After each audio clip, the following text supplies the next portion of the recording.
And I think like the best way to sum it up for me, and I think based upon what I've heard from you, is that it's not a fear of failure. It's like a healthy respect for failure.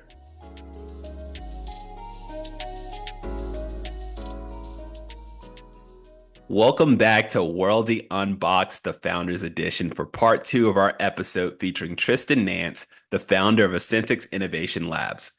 In part one, we delved into Trystin's journey and the innovation behind his fitness nutrition gummies. Now, Aaron and I will break down the key takeaways from our conversation and reflect on how Trystin's approach to launching a groundbreaking product parallels our own experiences at Worldie. From product development to customer education, we'll discuss how Trystin's insights can apply to our ongoing journey at Worldie.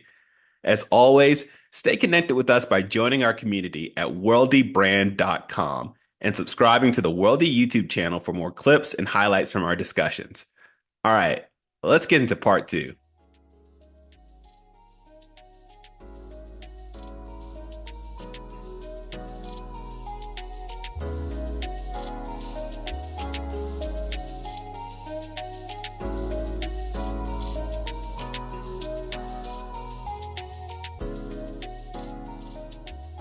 I know Trystin at the very beginning kind of talked about how consulting helps him in his startup. And I think the thing that he pointed to was it allows him to think on the fly or to be able to speak off the cuff, I guess, without the full range of information. Um, how has consulting helped you at Worldy? I think my answer is similar. I mean, maybe a little bit different in the sense that like I do try to get, like as much information as I can before I make any recommendations or anything like that. But I think in general, it's kind of like it's the frameworks. So it's understanding how to think about some kind of problem or some kind of solution that you need to get to, and then figuring out like, okay, what are the steps to get there? And then what are all the um, tasks, subtasks, what are potential roadblocks, who do you need to get input from, like how do you sequence all that, things like that. And I think also with consulting, it's kind of like you get all these different inputs, you kind of know where you need to go, but it's difficult because things are ambiguous, things aren't perfect, they don't really always match up together perfectly. So, in an ideal world, consulting would be easy because it'd be super straightforward, but there's just so many things that are way messier than you would like them to be, and you just got to figure out how to get to the right solution and how to do it quickly. So I think all that stuff is pretty applicable to running a startup. Yeah, I agree with that. It's a somewhat similar experience in a big law. There's a lot of, especially early on, and maybe even later on. I've kind of heard the same kind of sentiment that you don't know everything, and so like you're going to get presented with problems or situations that you may or may not be very familiar with, and you're going to have to address them in a way in which you still seem credible. So you don't want to kind of like lose that confidence that your client has in you. So being able to kind of think on your feet and answer on the fly, those are kind of like traits that are really applicable to a startup because there's so many things happening and you're not going to be 100% like spun up on that situation. So you're going to have to kind of adjust and do that relatively quickly. I think for me, and this is something that kind of came through law school as well. It's just like learning stuff that it's the process of learning, like understanding some kind of like formula to learning, because you're going to get presented with things that you are not experienced with at all in big law. I don't have any kind of like background in this particular area, but I'm going to have to be able to get smart on it really quick in order to sound not only knowledgeable but to be a benefit to your client and in a similar way. I think we kind of get faced with that too. Like we don't have the expertise or the experience when it comes to like footwear, and so we had to go through, um, at least in my experience, the similar formulaic process of like learning the footwear industry and kind of getting smart on it. So that's a little bit of my like takeaway of how like maybe like big loss kind of helped me with Worldy. One kind of it's not a related question, but it's another kind of like high level question.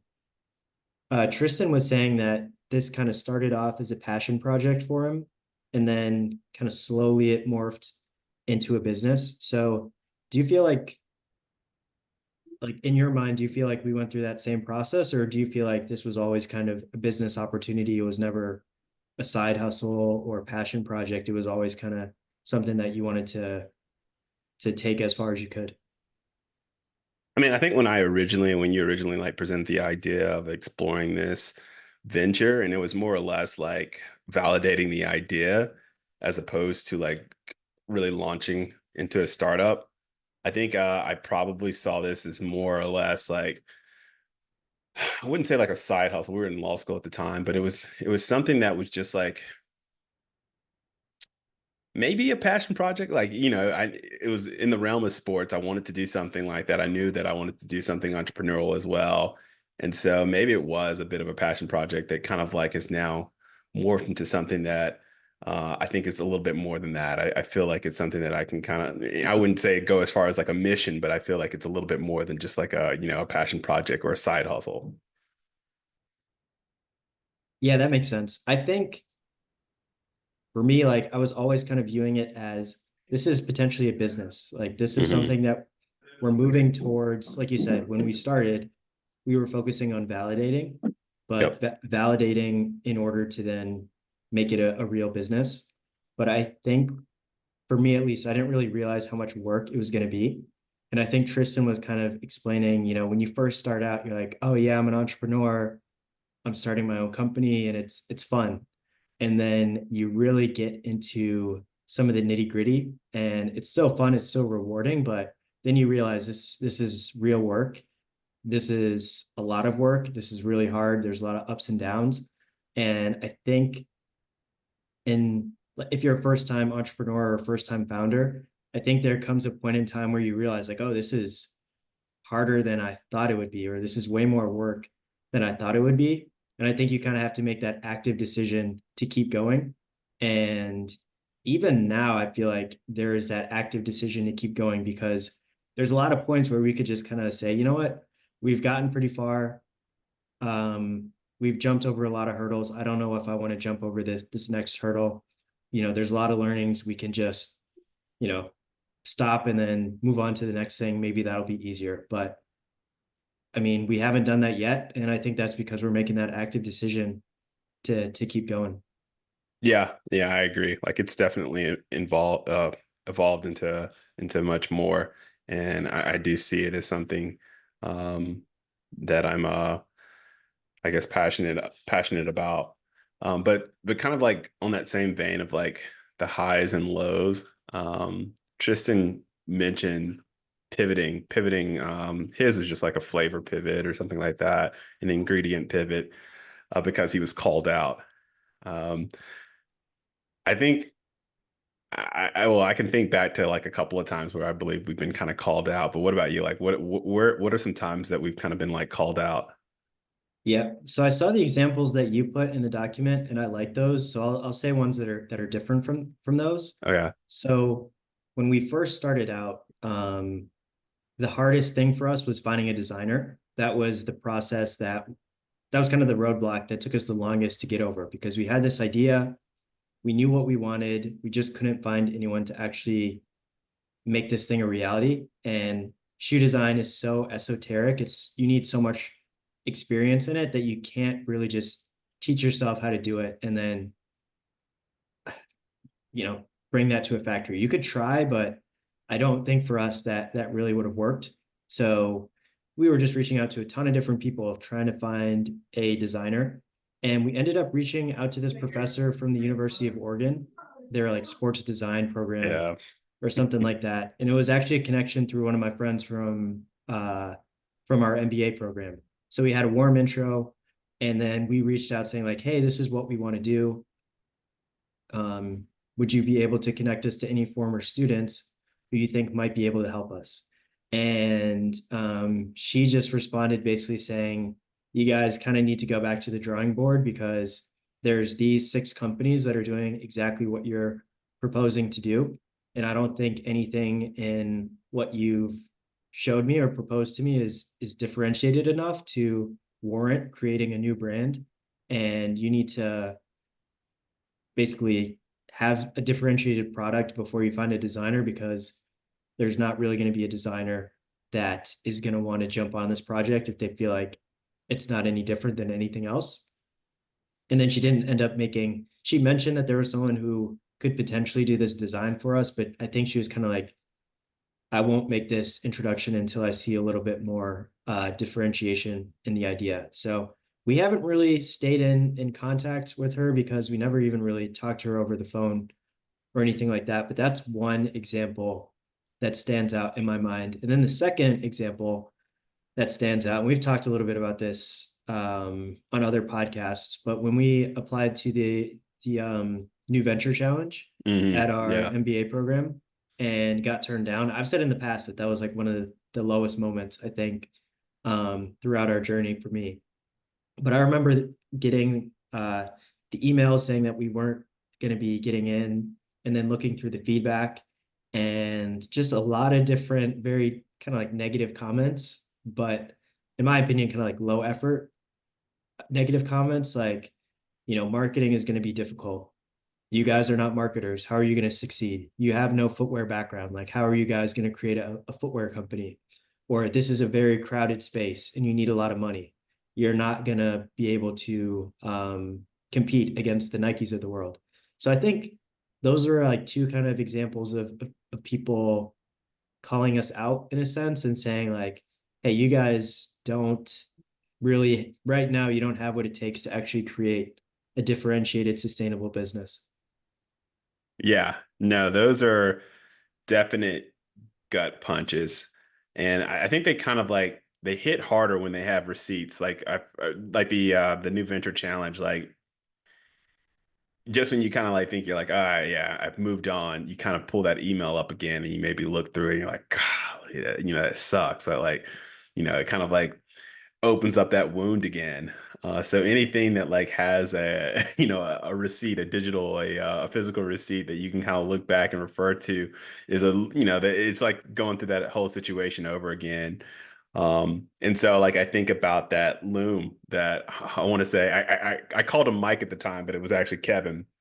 Kevin sent us when we sent him our info deck to kind of just like provide some feedback. And, we're thinking a couple of like pointers or whatever. And he actually makes a loom where he goes and steps through our info deck and just absolutely destroys it. I mean, like completely decimates it. There's nothing good. Like even the name sucks, according to him. So it was just like a bit of a like, like I said, it was just a gut punch. Like you're like, dang, like it takes the wind out of your sails for a little bit, and you kind of sit back and you start assessing like, oh man, like do I need to like, are we coursing in the right direction? What changes do we need to make? Like he doesn't believe in this. He's got a bit of like credibility in this like startup space. So like, what are we doing wrong?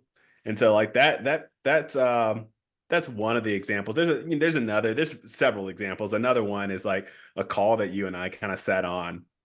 And it was to me, I learned about the call maybe like the day before. It was very like last minute. I know you had been planning on it. And so like I think we were coming off relatively good highs. Like we had gotten like positive stuff, like things were going or heading in a direction that we thought was very positive. And so I jump on this call thinking like, oh, it's informational. This guy's like, he's a VC, I believe. He's got, this kind of experience. He's just going to give us again, like it's those things that you're not anticipating, those punches out of nowhere. And so I jump on the call and he just shreds us. Like I just met the guy. I was like, hi, nice to meet you, but this sucks. Like he just like really went in and even said like, dude, you guys should just stop doing what you're doing and make it a nonprofit or whatever it was. And I'm like, man, this, it absolutely, I remember like we had like a follow-up call just because we had to like reassess, like, man, what just happened? Like this dude just came in here, kicked in the front door and just hit me while I'm sitting on my couch. Like this, it sucked. But like, those are like the kind of gut punches that you have to overcome. And like that situation was pretty tough. So those things kind of stand out to me. The examples that you mentioned definitely stand out to me, but those two, because um, whenever you're really not anticipating it, I feel like it hits harder, it catches you off guard. So Yeah. Yeah, I think that's right. I had forgotten about, well, not forgotten about, but when I was looking at the notes that you put in the document, I didn't realize that you were going to say that first example. Like I didn't exactly know what you meant. Or Hmm. when the guy kind of like went through our deck and ripped it to Yeah. shreds, like that one was pretty tough because I had talked to him and it was just kind of like an introductory call, getting some feedback on the idea. Well, first I asked him like, hey, would you be interested in, well, like, can we work with you? Because it seems like you do a lot of interesting stuff. We need help. And I just want to get a sense of like how much it would actually cost, what you would need from us, things like that. And then within like maybe 2 minutes, he said, this is not a fit for us. Like we're not going to work with you because you don't check these four boxes. And then he's like, I'm happy to talk to you for the remaining like 25 minutes just to give you advice from entrepreneur to entrepreneur. And then we did that. And then at the end of the call, he's like, you know what, send me your information deck or pitch deck and I'll take a look and I'll give some feedback. And I was expecting, like some high level feedback or, maybe not even hearing from him again. But yeah, he sent that loom shortly after the call. It was maybe like 10 minutes. Yep. And, he was pretty efficient in the 10 minutes too. So he was hitting on a lot of different things that he didn't like. But I think like he still follows us, he still gives me advice, things like that. So I think that was coming from a good place. And I Yeah. think some of these things, it's kind of like it makes you stronger or it makes you realize some of the blind spots that you had. But I think you're right in terms of like when you don't have your guard up and then you take that gut punch, it feels a lot worse versus there's some times where you're kind of like, I know that this person is potentially going to be negative or like picking out all the things that they don't like. But if you just kind of like go in thinking like, I'm just trying to get to know this person, see if we like them, if they like us, if they have any interest in our idea. And if so, then maybe we'll work together down the road. But then when someone takes that as an opportunity to just kind of like rip you to shreds, then it's a bit difficult, demoralizing. Definitely, definitely demoralizing. I remember another reason why that day that we talked to the VC was so demoralizing because we followed up the call with a friend of the family, a friend of my family, and he's done some entrepreneurial work and he's done some advising. I think he's done some like VC or some like investments in like early stage companies. And we're t anticipating. This is not the first time that we had talked to him. We were like anticipating like a good like pick me up. Oh man, we just got destroyed. At least we had this call. Like this call, like we can get some positive feedback and kind of maybe feel good about ourselves again. And I remember it was much nicer than what the VC, like how the VC presented it to us, but he still like came in and kicked us in the stomach too. Like it was like, a whole like Caesar, like E2 Brutus kind of situation. Like, dang, like I wasn't expecting this either. So like, yeah, that day was a bit of a hassle. Yeah, I remember that. And I remember he was kind of like asking us some questions about the idea. And you could tell with each question, he was kind of like getting less and less confident in our idea overall. And then he eventually said, do you guys have any other ideas Yeah, that was that, the that you're that kind of working hurt the on? worst. Like, do you Yeah. have anything else? Yeah. No, man, this is the main one. This is the only one. So yeah, I definitely do remember that day and it being one of the more painful days that we've had. Yeah, it was certainly a a learning experience. I'll leave it at that. Like I think we ended up like taking some stuff that we were able to actually utilize to make ourselves better, but it was all in all it was pretty tough go around that day. So somewhat of a similar question, but kind of pivoting a little bit to talking about advisors now instead of people just giving us advice. But we've talked a little bit about potentially bringing on advisors, and Trystin said that his advisors kind of really help him out a lot. So I think he also said that he's got some like really heavy hitters on his advisory board. So do you think that we should be trying to hit a home run in terms of finding an advisor?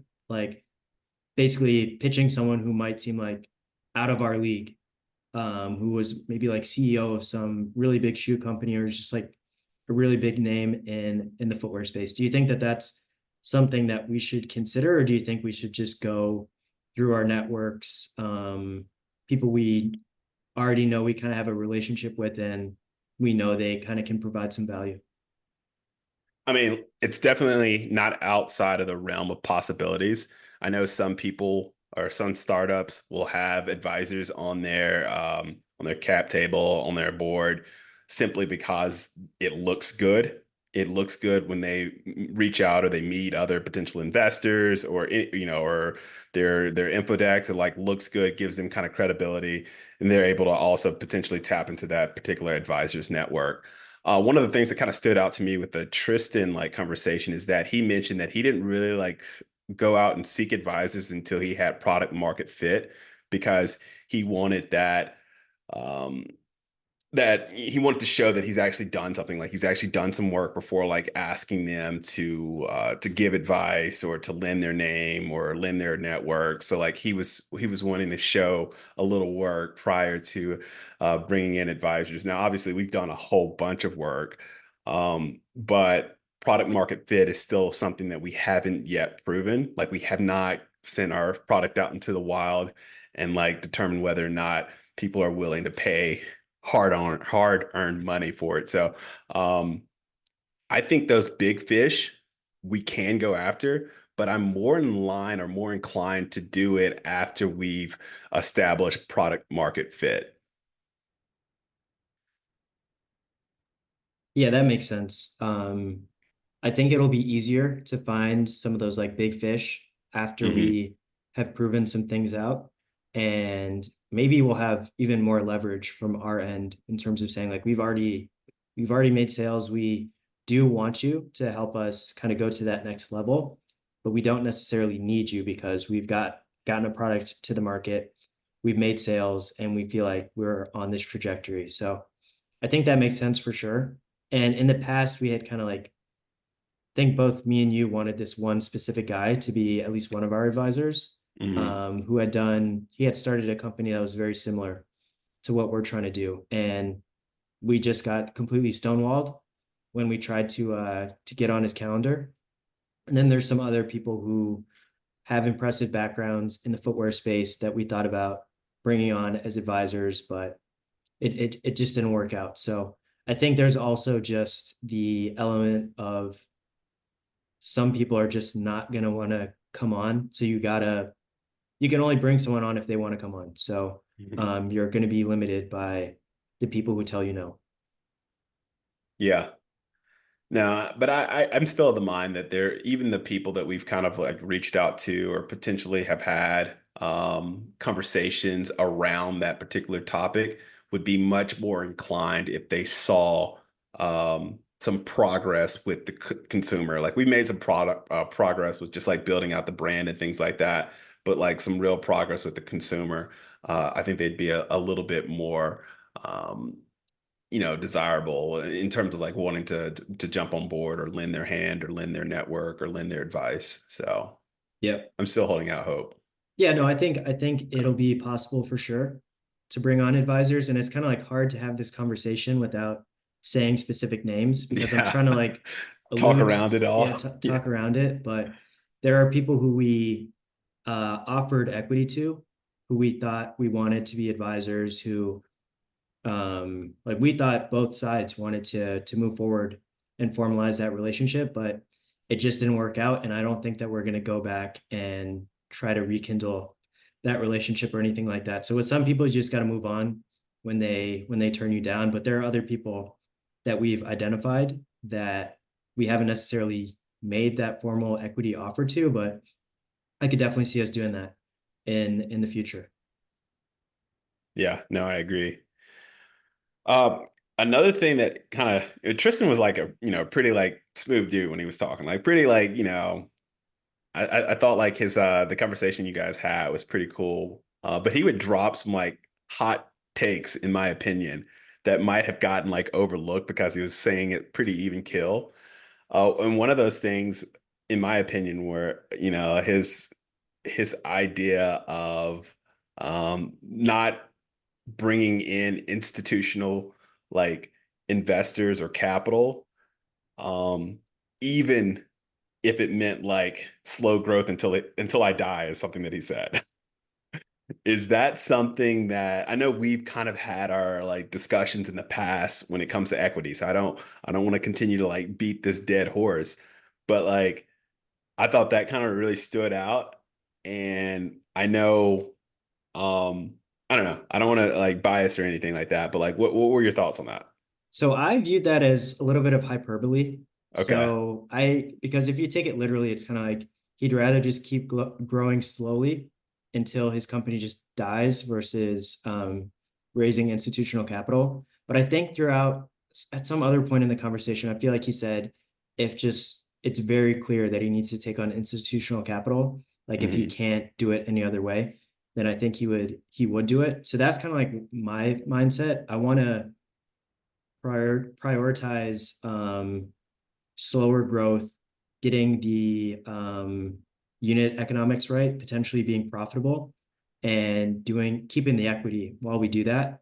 And if we try to do that and we just realize very quickly that it's not really feasible or not possible, then I would be open to kind of starting to have those fundraising conversations. But I think I do kind of align to Tristin's slow growth until I die mindset. But I think it's something you say to yourself, but then when the rubber meets the road, you have to be a little bit more reasonable, and you can't be as rigid and say like, I'd rather have my company die than take on institutional capital, give up a little equity and grow faster.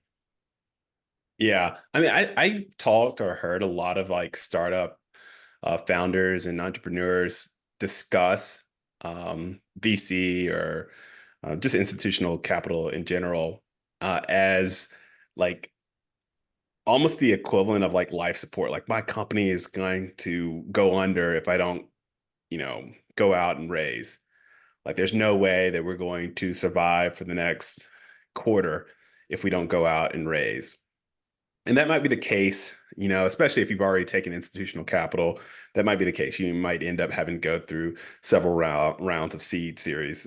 But I think the real way to look at it is if, like, wow, man, dude, the idea is blowing. Product market fit is way beyond what, our wildest imagination. And we've got to strike while the iron is hot. Like it's booming, but we don't have the money to capitalize on that. Like we don't have like the resources to make sure that we can like take advantage of all the consumers out there who want this product. And that's where institutional capital to me like makes sense. Like, boom, we got to scale. We got to scale and we got to do this quickly. We got to move quickly.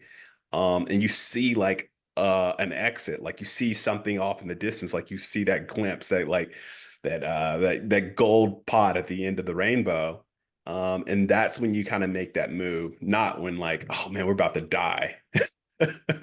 Oh, throw me a lifeline or something. Like I don't think that's like our approach to institutional capital, but I've heard that like maybe not exactly coming out of the mouths or the Twitter feeds of founders, but like it seems like that's like the mantra. Like if my company's about to die or whatever, that's when I start looking for institutional capital. Like I think it's the other way. It's the other way. Like you start looking for capital when your company is booming, like when things are going really well, and you think scaling is going to make everybody multiples of money. That's when you like jump on board. So my approach, it's similar to that whole king of a small kingdom or being very rich thing that we talked about in earlier episodes, but maybe slightly different now, because I am, on the other hand, willing to have continued progressive growth without bringing in institutional capital, just having like a very um, well-oiled, profitable small business. If there's nothing on the horizon that makes it look like scaling is going to do anything for us but bring in more headache, then I'm more than happy to keep a well-oiled machine churning along. Churning isn't a good word. Trucking along. Yeah, Turning no, is I never good. no, I think that's reasonable. And I think that's interesting, that kind of dynamic that you pointed out, where there's all these founders who are kind of like, my company, I don't have enough cash to get to 6 months from now. Like my company will have to shut down if I can't raise. And then there's like so much pressure to raise because your company is on the line. Um, but I have seen, like, I worked at a startup for a summer and they were raising, even though they had millions in the bank and they were profitable because, like you were saying, they just had product market fit. There was so much demand that they wanted to kind of take that next step, and they wanted money to do more marketing, to get into retail, to do things like that. So I think now that I'm thinking about it, like a retail push, I think could make a lot of sense in terms of raising, like, hey, we have this direct to consumer business. We have the product market fit. We have a lot of money, or we're making a lot of money or a lot of sales, but it's not quite as profitable as maybe the wholesale channel, or we just want to kind of open up this new channel and unlock a bunch more revenue. But in order to do that, there's minimums, things like that. And we just need cash in order to do that. And I could see that being a time where it makes a lot of sense to raise. So I think in theory, I'm aligned with Trystin and his like bootstrap, or yeah, like slow growth until I die. Uh, But I think when I'm actually when the rubber meets the road, I probably will be a little bit more flexible and a little bit more open to raising sooner. yeah, I mean, I feel like Tristan's going to be smart about it too. Like, if the opportunity exists, if, they're a rocket ship, he's going to do whatever he can to make sure that he takes full advantage of that rocket ship, busting out of orbit. So, um, Yep. speaking of which, he mentioned that the gummies were like kind of like the market's hot, like the market's right for them. Like he's hitting the market at the right time. Um, there's some maybe a little bit of indication that we're doing the same. But in your opinion, are we hitting the market at the right time? Are you as bullish as Tristan is about his product? I think I am because number one, there's always going to be footwear demand. That's not really going anywhere anytime soon, unless there's some kind of massive disruption to the market that I just don't see happening. I think also Nike is just they're going through a lot of problems. They're losing share in a lot of different places. I think people are buying Hoka, they're buying On. I think just in general, Nike doesn't have the same um I guess attractiveness that it used to have. And I think also I'm noticing niche brands. So for example, there's a bunch of different women's brands, specific brands that I've seen that have done pretty well. So there's one in the basketball space, there's one in the volleyball space, there's one in the soccer space, and then you sent me one on Kickstarter just the other day that I think is like a slip-on, maybe like running shoe.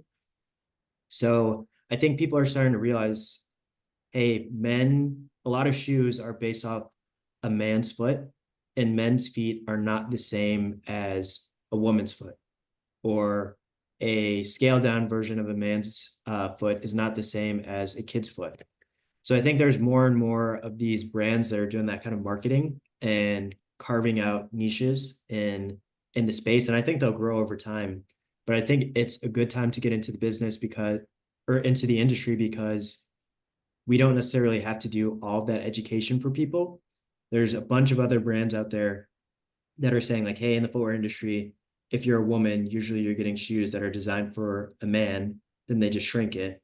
And then a lot of kids brands do the same thing where they say, don't just buy these shoes for your kids because they are men's shoes just scaled down. So I think we can benefit from those other companies that are doing similar things and bringing attention to the fact that different groups need specific footwear. So Yeah, no, I 100% agree with that. I think these niche brands are like that canary in the mine shaft. It's an indicator that there's life to be had in, what was like a very saturated market, saturated by the big players. Now there's room for these small players to come in because I think, like you just mentioned, that education piece, that education level has just like grown as people have been like made aware that like, okay, the industry for so long have made footwear one way. Like footwear has been very stagnant. I mean, obviously styles have changed and things like that, but like when you look at like what has been, the case for, I don't know, decades, it has now been kind of like exposed, and people are like now where they're like, okay, these scaled down or these graded down men's shoes aren't, adequate for women, aren't adequate for kids. And so I think that's like a big part of like why they're able to come out with these like these boutique brands, these niche brands that really like specialize and make shoes that are specific for their target audience. And so yeah, I think that's really big. And like I I can't agree that we're hitting the market at the right time, because there's a lot of knowledge being spread around, and people are being made aware that they can get shoes made specifically for them now. So switching gears a little bit, we've talked kind of now about the positives. Switching to the negatives, I asked Trystin about does he fear or what keeps him up at night, and I think he said failing. Mhm. So do you fear failure with this venture? Like, what is your relationship with failure as it relates to this business? I mean, I think failure and fear of it is healthy to a certain extent. Like you have to like have some type of like awareness of potential detriment in order to help you make better decisions and to keep that momentum, to keep you like focused on your goals, because out there's a potential that if you don't do what you're supposed to be doing, you can completely collapse. And so I don't think a fear of failure is a bad thing. I think it kind of builds within us a sense of urgency, a sense of like, you know, it keeps us sharp. I think it's similar to the people who walk on the the ledges of buildings. You'll see them, or you used to see them on like YouTube channels or whatever. Um, and I don't think they walk out there because they don't have any fear, but they're able to understand and use that fear to sharpen and make themselves more aware, and like to make themselves more focused on like what their tasks are. And that's like that adrenaline that keeps them like guided and coursing down that right path. And for us to like maybe a lesser extent, because it's not going to be a life or death situation, but it's still like a sense of like, failure is imminent if we don't do what we're supposed to be doing. And that keeps you coursing in the right direction. So I don't know if it necessarily keeps me up at night, but it keeps me focused at night. Yeah. I think for me it does. I think I said this in the recording with Trystin, but I feel like just in general, there's like this black cloud looming over me that is this fear of failure with the business, but it just makes me try to outrun it and do everything that I can to make sure that we don't fail. And kind of similar to your point about motivation, I guess bringing up kind of like a sports analogy, if you fail in a certain way in a game, right? Like you mess something up, or you could have won the game for your team and you did something wrong, you made the wrong pass, or maybe you screwed up the play, whatever. I feel like for me, when I was an athlete, if I did something like that, I would play it in my head over and over and over again. And the only way that I could kind of get over that was by just practicing that thing over and over and over again and making sure every time that situation came up the next time in a game, now I know exactly what to do.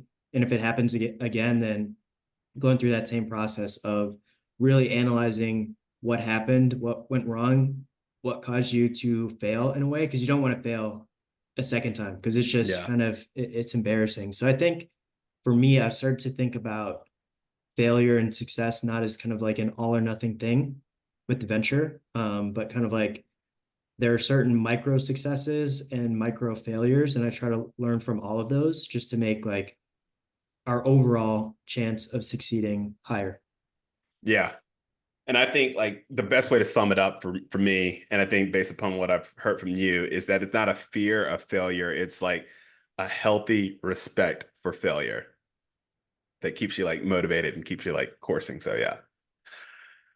Um, Trystin mentioned that, and hopefully I'm not butchering the name, Ascentix. Yeah, Ascentix. Ascentix Yeah. was, his baby. I remember he said it maybe once or twice in the conversation, and I remember hearing this a lot from other founders that their company is their baby. And then I read, I forget in what book, that like your company, it was like for founders, like your company is not your baby. Um, what are your thoughts on the company, the venture being your baby or not? I do view it as my baby, in a sense, but it's going to be a little bit different for me than you because I don't have real kids. So that word means probably means something different for me than it does for you. But I feel like there are so many people who know what we're doing. There's so many people who have been following along with our journey. And I feel like a lot of times when I see people in person that I know, the first thing that they bring up is this business, or they ask, what's going on with the business? I saw this post on LinkedIn. It's really cool that you're doing this. When are you launching?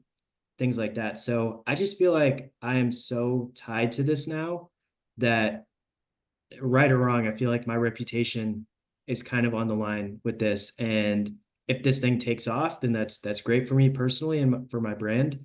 If it fails, that's going to be bad in the short term, but I still feel like overall I would have learned a lot from it. But I do view it as my baby because it's kind of the first business that I've really, really tried to get off the ground and spent a significant amount of money and time building. And it's also a business that I think can really succeed and really take off. And because of all those things, like I'm just so protective of it and Hmm. passionate about seeing it grow and thrive. Yeah. No, I definitely get that. That's something that I don't think is a net negative. I think from my perspective, I had the idea of it being like I mentioned earlier in one of the questions that you brought up, like I think was the very first one, that it's kind of like a passion, but it started off as something maybe a little bit different. Um, and that's kind of how I still view it. Like it's something that I'm very passionate about. But I think if you kind of equate it to a baby, and this is where you're like, oh yeah, I have experience with having now three kids, and so maybe I have a different like vantage or viewpoint or perspective. But a baby, you're protective of it, maybe to a fault. You're not willing to expose it to like certain things because that's your baby. Like you don't want it to get hurt at all. You don't want to take risk with it. You don't want to take chances with it.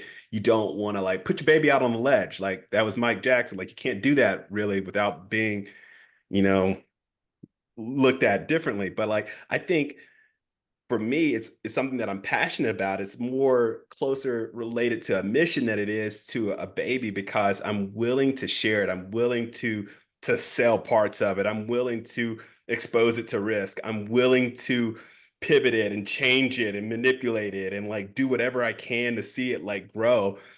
I'm not so protective of it that I'm not willing to expose it to the elements, to try something new with it, to do something different, to perhaps fail with it. Whereas a baby, like I feel like, now that I have like a 2 week-year-old in my house, like a baby, you're like, it's white gloves approach to like a baby. Like you don't want to do anything to a baby, but to something that you're passionate about, something that you want to see grow, you might be a bit harder on it. You might want it to like experience some like turmoil because on the other end of it, it's gonna be greater. It's gonna be something much bigger than what it is right now. So to me, it's more of like a passion or a mission than it is a baby.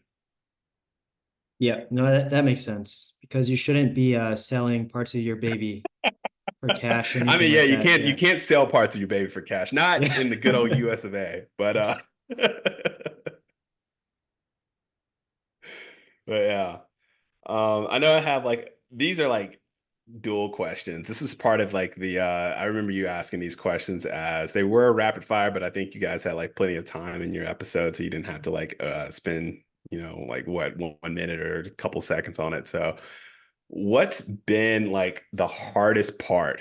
Like I know we've mentioned like struggles and hurdles and things that we've gone over. Trystin mentioned like the money that he's put in has been like one of the hardest things that he's had to do for the company because it requires a great deal of sacrifice. What to you has been like the hardest part? It's hard to say one thing that Hmm. stands out, but I think right now for me the hardest part is just the fact that it's all consuming. So like every minute of every day, you're kind of thinking about your business. And both of us, we have other obligations. So it's kind of that can be a bit of a distraction for sure. And you kind of like get these ideas in your head and you're kind of like, I need to do this, or we should potentially do this in the future. This is some kind of idea I have, but you can't always just kind of like jot it down. You can't always, especially with like a full-time job, you can't just like put that down and start working on other stuff. So it's kind of like there's always these, you're always thinking about it, but you have to kind of time box yourself, right? So like before work, after work, over the weekends, that's when you have time to work on it. And then if you have like hobbies or whatever, it's kind of like we just don't have a ton of time right now to devote.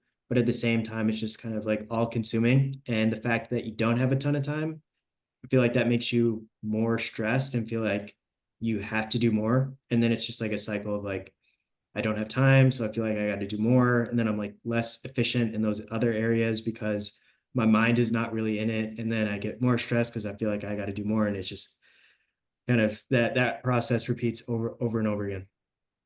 Yeah.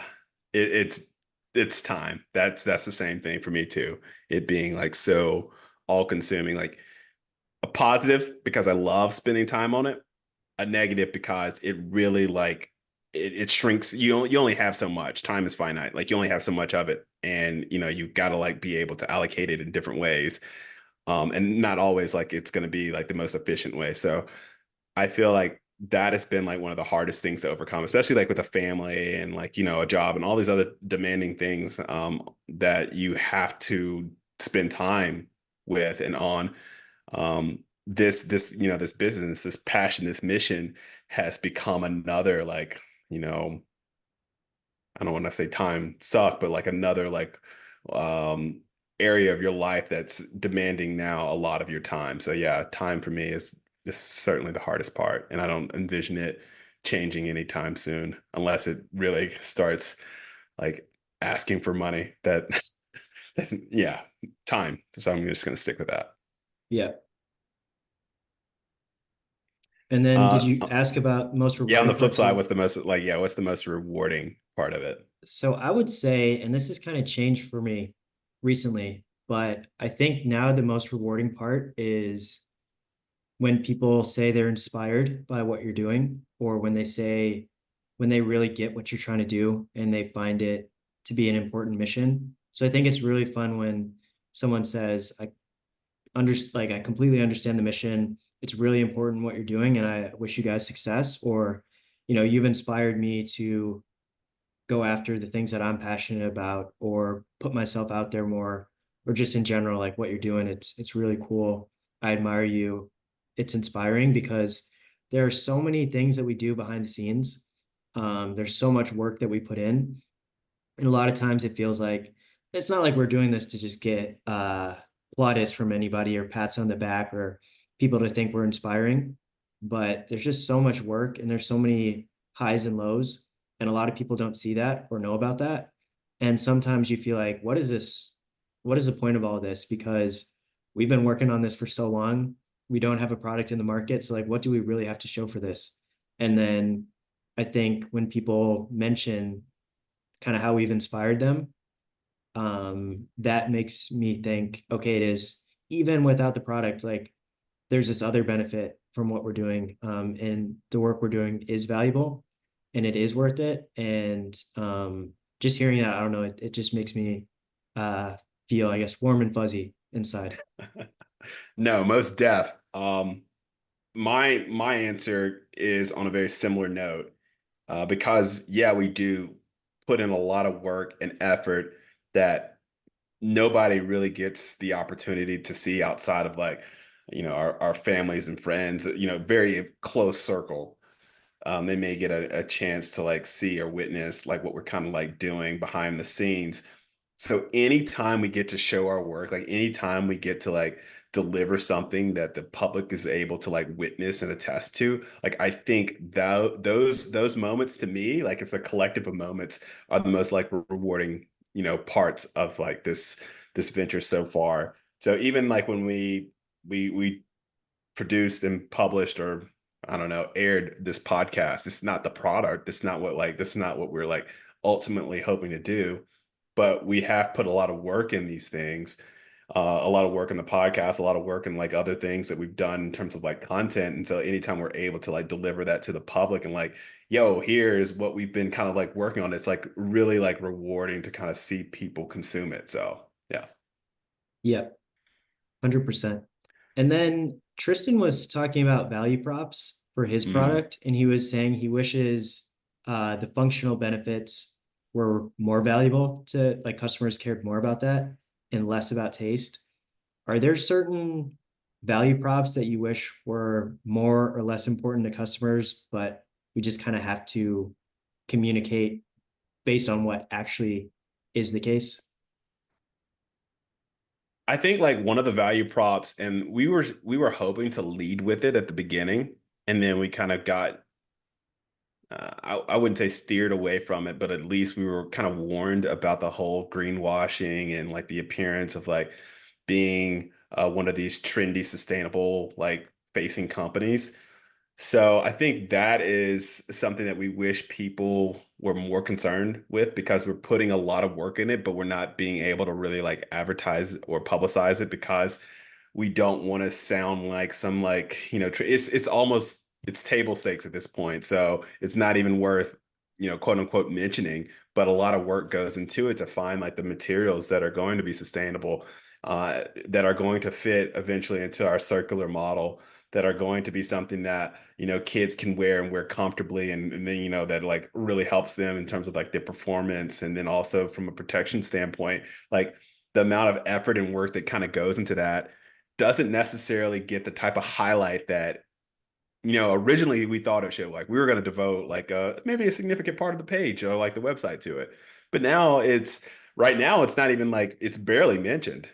It's very like it's an afterthought, but it's something that I think is super important. But because of so much like I don't know greenwashing that's gone on, especially in the footwear industry, it just seems like table stakes and you shouldn't even mention it. This is what you should be doing anyway. So that might be one of the things that I can point to.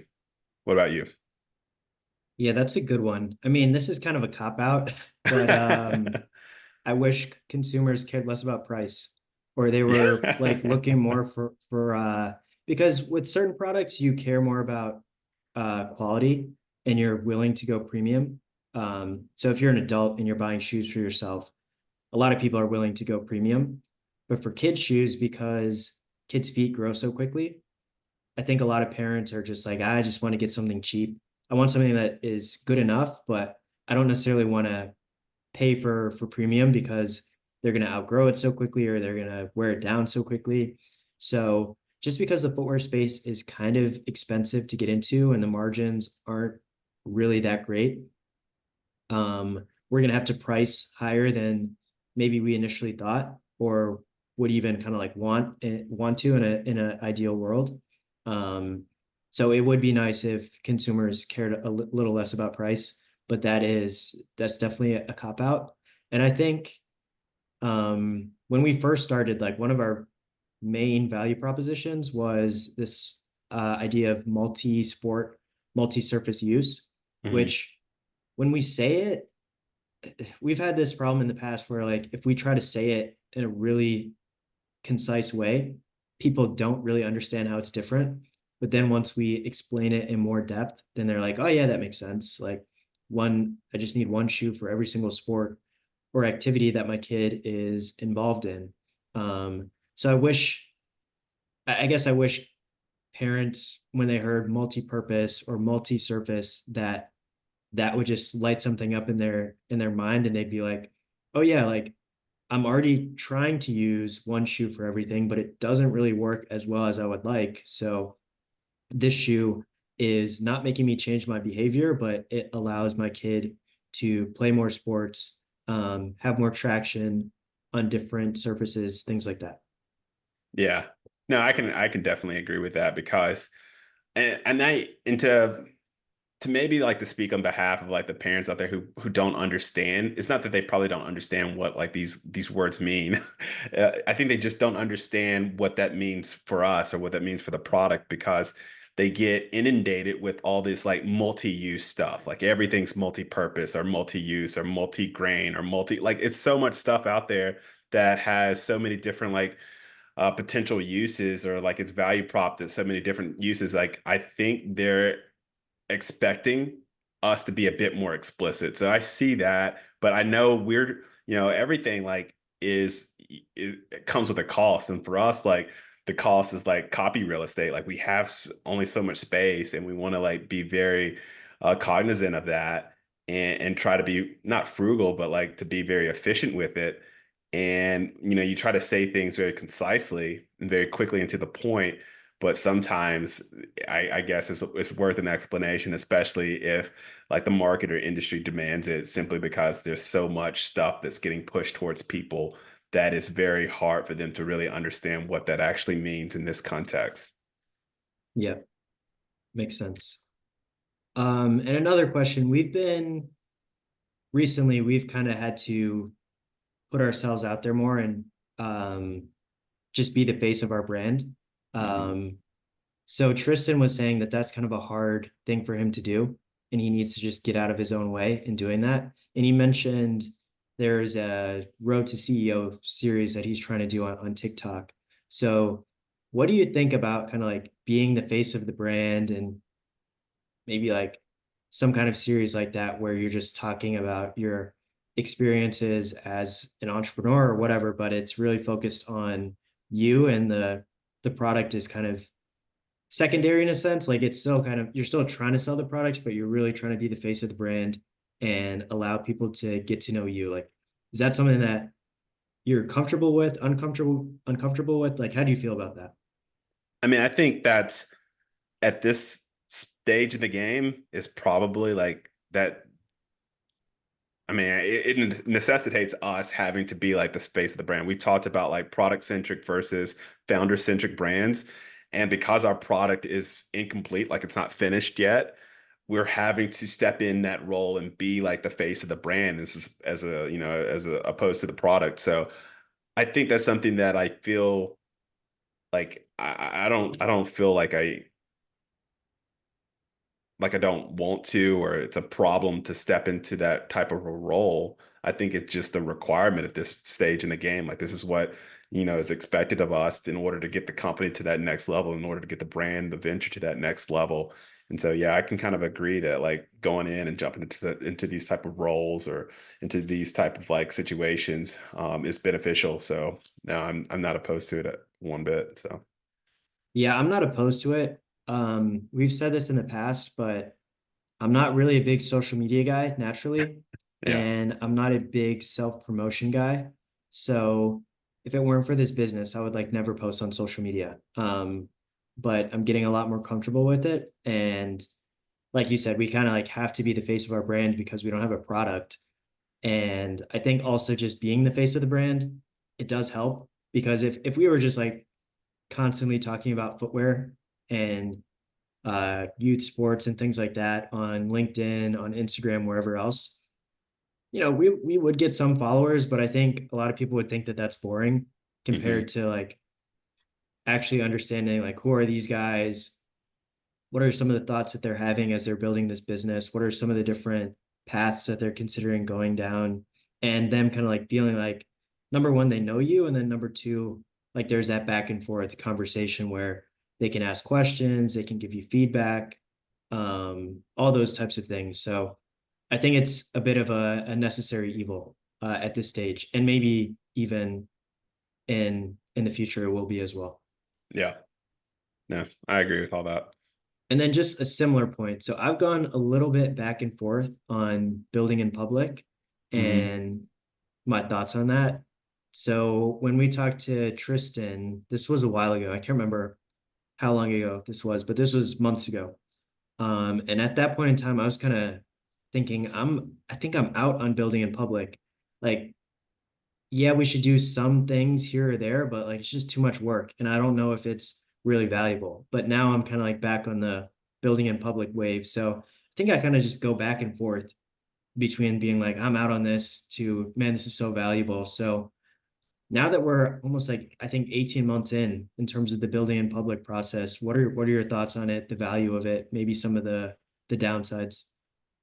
I mean, I still think it's like one of the the biggest advantages a startup has against incumbents or established brands is that ability to kind of like write their own narrative, to create their own story and draw people into that. People want to hear a new story. The incumbents are only telling old stories, and so they want to see something different. And I think that is where the advantage for the startup kind of comes into play. As far as the actual execution of it, I mean, it's difficult. Like we've mentioned this throughout the process. It's not like easy because you want to have like a healthy balance of content that comes through that shows progress or shows like where the company's at. But it's not like always happening. Real world like results isn't like there's not something, it's not like reality TV where you can kind of like schedule something up or script something up to where it's exciting and it's going to get people really stirred up and really like wanting to see what happens next with your brand. So it's going to be a situation where there are going to be some lulls. There are going to be some times where you don't have anything new to say, and you got to fill those moments with something. Otherwise, you're going to kind of like drift off into like that realm of irrelevancy. Like you're not going to be relevant, and the next thing is going to be the next company, the next idea, the next like meme or whatever is going to be the big thing, and you kind of like take back seat.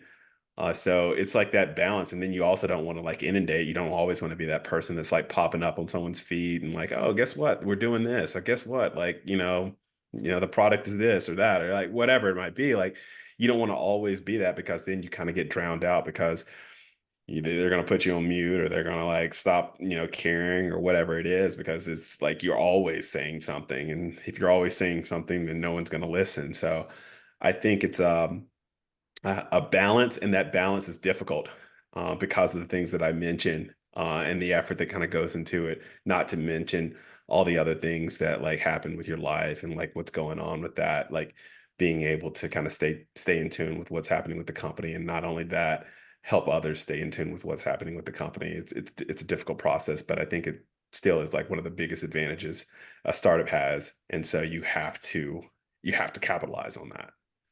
I think that's right because whenever I get to that stage where I'm like, you know what, I'm out on building in public, it's just not worth all the time. I look back at everything that has come from building in public, and it's actually pretty crazy how much value we've gotten out of it. And I've said in the past, I can't really even remember why I decided to start posting on LinkedIn. But if I had like never started, I don't know how things would look different today because we found our designer through LinkedIn, the person we're working with at the factory to kind of like develop the shoe. Hmm. We reached out to him through LinkedIn. We found the people who did our branding through LinkedIn. We found the people who did our previous website on LinkedIn. This new person who was helping us with the website and some marketing stuff was a connection through someone I met on LinkedIn based on a LinkedIn post that I made. So I think it's one of those things where if you look at like just like every post that you do, there's not always going to be ROI. And there's maybe like a week or 2 weeks or 3 weeks where you're posting and posting and you're not getting that much engagement, or there's no tangible value that you're getting out of it. And you're kind of like, those are 20 hours that I'm never getting back. So like, why am I doing this? But then you look at the entire process and you see those relationships that you've been able to build. And those are just kind of like commercial relationships. There's a ton of other relationships that we've built as well. So there's just a ton of people who follow us now because they see what we're doing. All of our podcast guests basically came through LinkedIn, or they're people who know us based on what we post on there. So I think there's just a huge benefit to it. But one of the reasons why sometimes I get a bit um, I'm a little bit more unsure about it is because you see these people who they're playing founder, where I don't know if you've seen these people on LinkedIn, but they're always kind of like posting photos of themselves, like looks like they're thinking or looks like they're doing something. But then you check out their profile and they're not really entrepreneurs. They're kind of like talking about entrepreneurship and maybe they have something that they're working on, but it's pretty unclear. And it seems like they don't actually really operate a business. They just talk about the idea of operating a business. So I never want to be someone like that, where it's like our main focus is just on building in public, not on actually building. So sometimes I just got to make sure like this post, don't make a post to try to impress someone, because that's not the goal of this. So it's a ton of time, but I think there's also a ton of value that comes out of it. Yep, I agree. So just a couple last questions I had. Me and Tristan were talking a little bit about Expo West and kind of that being a huge event for like food startups, and I think like natural food products is what they focus on. And then about a year ago, I went to the Black Footwear Forum in Detroit, which wasn't really that valuable. There are a couple people I met where it was worth it because I was living in Detroit at the time. So the time investment wasn't that great. There was no added cost for me to go there. But I'm not going to go this year because I'd have to fly. I'd have to take Hmm. time off work, fly from Seattle to Detroit. And that's just a lot more of an investment for me. And I just didn't see a ton of value from that event. So how have you, what has your experience been with some of those big events, if you've gone to any? I mean, I've gone to like some startup weeks, some founder networking events and things like that. Not a footwear expo or anything like that. And I found it to be somewhat helpful, um, simply because you get an opportunity to meet people and they may be in a very different industry, but like just creating and building a network has proven pretty valuable for us. And so like as I go out and build my network, even though I might not be seeing the returns right away, I still see that there's some like potential value in that. Um, and it might show itself or reveal itself later on down the road. So I don't know. The jury's still out on that. Like, I mean, I think there's value. I don't know if we realized it yet from like the in-person like forums and events, but I think there's going to be potentially something down the road that materializes from one of these type of like networking or I don't know, informational forums. Yeah, I feel like with each of these, maybe there's like one or two people that we meet that we feel like, we kind of have, we continue to have a relationship with them. And then maybe they know someone who they introduce us to, and there's value in that. So I think I agree with you. I think one of these days there's going to be like a really big value that comes out of it. Yeah. So last question I had for you is, there's this idea of burning the boats. I Yeah. think it's like a military analogy, right? Like Yeah. Yeah. Yeah. some General army, got yeah, goes yeah. to like an island or something and then just burns his army's boats so they can't retreat. And then they fight harder and win the war. And in the startup space, a lot of people, they're just kind of obsessed with this idea of burning the boats. So you um you quit your job, you don't really take on anything else that allows you to bring in income other than just your business. You basically eliminate anything in your life that would tempt you to give up and just shut down your business. So what do you think about that approach, that idea? Because I hear it a lot in the startup space, and I hear a lot of people say, if you're not burning the boats, you're not going to succeed, or you're kind of, you're tying your hands behind your back because you're not going after it as hard as you can. And it's already so hard to succeed that you got to do everything that you can. So what do you think about that mindset? I kind of like bought into it for a time. I read this book, and in the book, it talked about, and it was like interviewing a bunch of different people in different arenas. There was Pete Carroll was one of the people whose story they kind of like followed a little bit, and it talked about like the reason why one of them mentioned this was the reason why Plan A was successful is because there was no Plan B. There was no other option but Plan A, and that's the reason why they were able to commit all their effort and energy into making sure that Plan A succeeded because Otherwise, there was no other, there's no other fallback. It was just going to be ultimately failure. I think from the outside, that looks super like romantic, like you romanticize, like, oh man, this person just burnt the boats. They went for it. But I'm more inclined to believe what I saw or heard in Tristan's like conversation with you, that it looks like they're doing it, but in actuality, these are more calculated decisions. Like when he's bootstrapping, he would do it, but like he's making a calculated decision. He's knowing that like down the road I will do this, but right now there's people depending on me. I can't just like burn the boats with people still on them. So it's got to be like a calculated like decision. There's got to be a time that like, okay, this is when I'm going to make my move.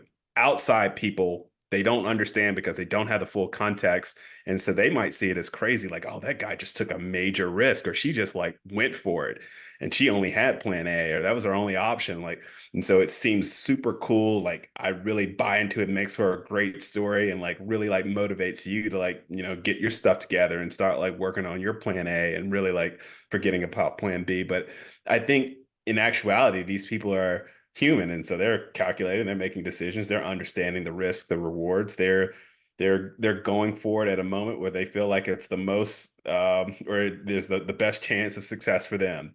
And this is when I've got to devote my energy because I got to strike while the iron's hot and things look like they're on the up and up. Here I go. Like I'm putting all my chips in the table. I'm pushing all my chips into the middle of the table. So I think yes and no. Like I think you do burn your boats and you have to have that type of mindset, but it's calculated and it's not as just like trivial and like off the cuff like people might see on the outside and think like, oh, this individual just kind of just jumped into the water and just did it. No, that person spent some time and thought about it, and like it was very, very calculated. And so yeah, that's kind of what I think about that mindset. Yeah, I think in terms of burning the boats, it makes you more desperate, but desperation is not always good. No. Sometimes it is good because it makes you work harder or realize there's certain things you could do that you didn't really realize or that you wouldn't have even tried if you weren't desperate.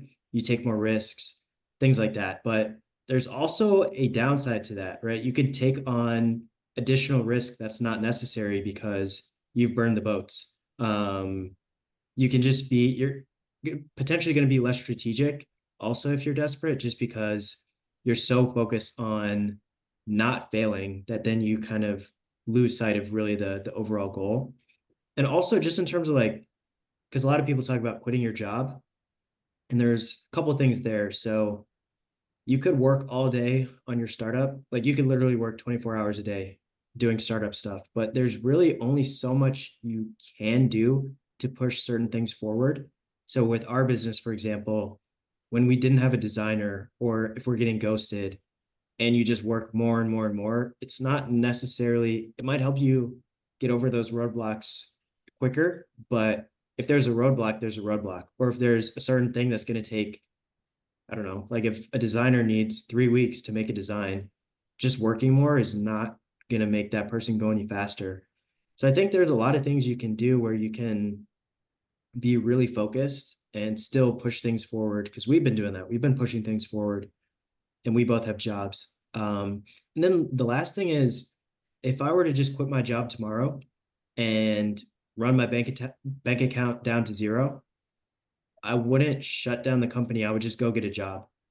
And so I feel like with burning the boats, it's like you can never really fully burn the boats because there's always the opportunity to just apply for another job or get another job. And you always have that in the back of your mind. So you're not really that desperate because you're like, if this doesn't work out after 6 months and my bank account is down to zero, I'm just gonna get a job. It's not like it's life or death. So I think it can make sense at certain points in time. And if someone wants to do that, then that's their prerogative. But I don't think by any means burning the boats is the only way that you can be successful starting up a company. Yeah, I agree. And I definitely agree that there comes a time for it. And it just has to like, you'll hopefully you should be able to be aware of that time. Like you're close enough to it, you understand enough about the business, you understand where the business is going to know that like, okay, this is the time to make that leap. Yeah, that's all I had in terms of questions and reactions. Yep, that's it for me too, man. I think this might have been somewhat of a longer one, but I think Yeah. it was a good conversation.